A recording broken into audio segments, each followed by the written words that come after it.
Hi, this is Corncod One of Nationalist News and Notes. The title of my little screed today is Belated Thoughts on the Attempted Trump Hit. Everyone remembers where they were when the Twin Towers were blown up in Manhattan. If you lived in the New York suburbs as I did in 1985, you'll always remember where you were when the head of the Gambino crime family, Big Paulie Castellano, was gunned down by a Gotti hit team outside Sparks Steakhouse. The same goes with the attack on Trump. Anyone with the slightest knowledge of how the world works knows that the attack on Trump was a CIA deep state project, probably carried out by a mentally unstable patsy at the direction, probably, of a foreign intelligence service. When a major hit like this is carried out, the CIA prefers to farm it out to a foreign agency so they can have plausible deniability. The CIA really hates Trump because Trump is a man of peace. It's kind of funny that a sometimes crass, rude womanizer is a great force for world peace and understanding, but such things happen sometimes.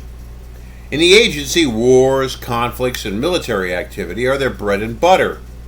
The same goes for the military-industrial complex. No one in intelligence will get promoted and given honors or pats on the back for maintaining a relatively peaceful world. Hey, I understand the impulse. As a participant in the war on drugs in the 80s and 90s, life was full of fun and excitement for me.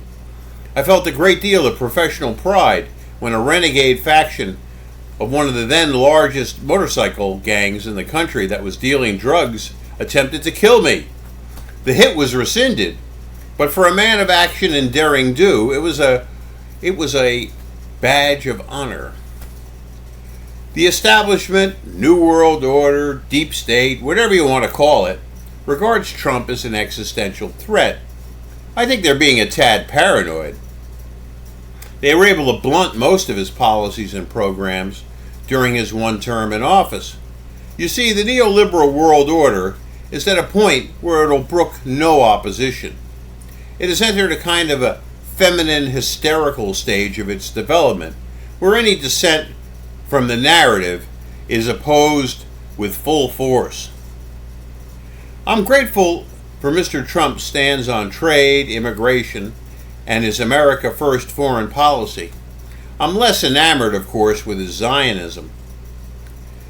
But from the beginning, I have regarded him as a transitional figure, someone who introduces nationalistic ideas without being a full-blown nationalist.